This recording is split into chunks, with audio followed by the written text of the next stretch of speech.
Alors, le cheval, c'est mon dada. Ah, cher Fred Despaux, qu'est-ce qu'on ferait pas croire pour décrocher un rôle? Vérité, mensonge, allez donc savoir. Avec des comédiens comme vous êtes un monteur comme un arracheur de plans. Comment distinguer le vrai du faux? Et puis d'ailleurs, où se trouve la vérité? Où habite-t-elle? Ça, c'est une question d'actualité. Hein. Oui, certains disent dans la bouche des enfants, au fond d'un puits, mais Marcel Aimé dit si la vérité ne sort pas du puits, c'est qu'elle a peur de se mouiller. À quoi ressemble la vérité et le mensonge? Quand la vérité est crue, le mensonge, on dit qu'il est cuit, mitonné, macéré. La vérité, elle est anorexique. Le mensonge, lui, il est gros, grossier, énorme. Le mensonge, il est véhiculé, il est émouvant. La vérité, elle est émouvante. Le mensonge fait dans le paraître, dans le trompe-l'œil. Il maquille la vérité. Il lui met du rouge à rêve. Il l'habille de tissu de mensonge. La vérité, elle, si on s'en approche, elle est toute nue, toute crue. Mais finalement, à bien y réfléchir, les seuls mensonges qu'on doit accepter, ce sont ceux des artistes. Ce sont les seuls capitaines habilités à nous mener en bateau, car ils magnifient la vérité, ils la parfument, c'est rien que du toc, du faux, du chimérique en numérique, de l'émotion roulée en bobine, mais ils mentent vrai, vraiment, et leurs mensonges disent toujours la vérité. Et cher Fred Despaux, vous incarnez tellement bien les personnages que le jour du casting, vous n'avez pas eu de mal à faire croire que vous étiez diplômé du bac ARA, que vous aviez fait vos classes cagneux, hippocagneux, au Cadre Noir, et vous avez été engagé. Quel talent! Finalement, une chose est certaine, et ça c'est une vérité, le cinéma, c'est votre dada. Tiens, c'est l'expression du jour, c'est mon dada. D'où vient cette expression? A-t-elle un rapport avec le cheval? Rien n'est moins sûr. 3 explications vraies de vraies, à peine inventées, à vous de retrouver la véritable, c'est la partie interactive de cette chronique. Première explication. L'expression vient de l'Angleterre et de l'onomatopée tagada, tagada, tagada, utilisée par les, par les enfants qui jouaient sur le hobby horse, ce petit cheval de bois. Et ce jouet a été traduit par dada. Et comme ça a été un jouet très populaire, sans doute l'un des jouets les plus appréciés par les petits garçons, il a été associé à hobby, donc à passion, et a pris le même sens en France. Deuxième explication. Dada, le dadaïsme est un mouvement intellectuel, artistique, qui, pendant la Première Guerre mondiale, s'est caractérisé par une remise en cause, à la manière de la table rase, de toutes les conventions et contraintes idéologiques.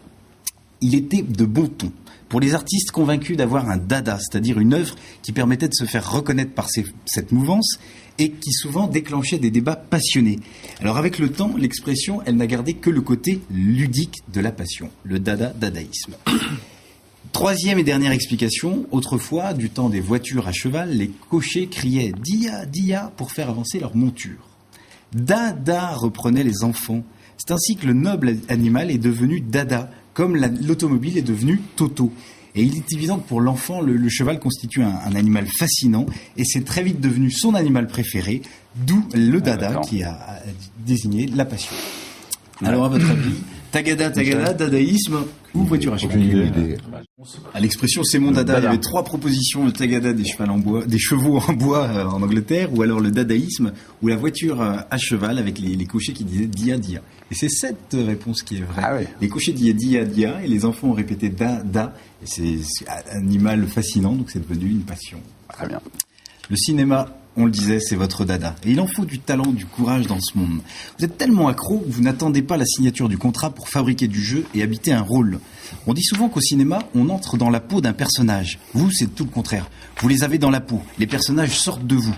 Il y a les acteurs étanches, imperméables, qui ne jouent qu'avec leur nombril. Ils jouent serrés, ils jouent petits, ils économisent leur souffle et manquent d'inspiration. Vous mouillez la chemise et les os. Vous n'êtes pas acteur studio, vous êtes accumulateur studieux.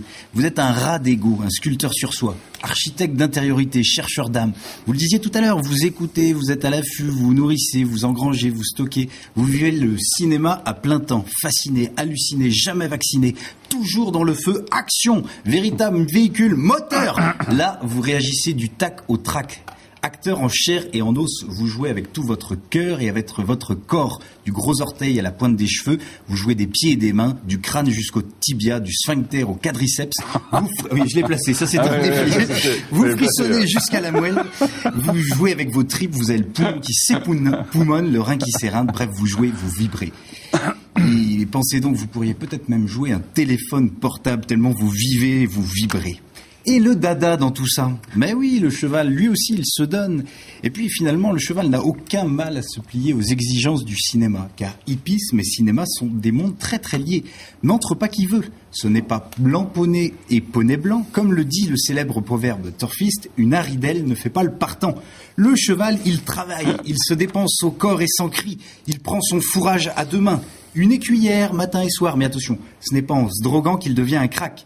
Non, il se joue élégamment des ligaments pour rafler la victoire et entrer dans le show biceps. Et là, tel une star de cinéma, il entre dans le gratin du crottin. Ici, dans ce monde, on porte des noms prestigieux comme Kézak de la Roque, Japou de Luz ou Razi. Un cercle très fermé où sont organisées des soirées chevalines mondaines avec disques jockeys professionnels, des guettas de la horse music, sons à profusion, foin à volonté, cigares de la avoine et descente de pouliches en harnais Davidson. Je vous l'avais dit, hippisme et cinéma finalement sont deux mondes très liés. Allez, j'arrête mon interminable chronique, légèrement tirée par les chevaux. Allez, coupez et Nini, c'est fini. Commentaire? Ouais. Non, mais vous pouvez devenir mon attaché de presse.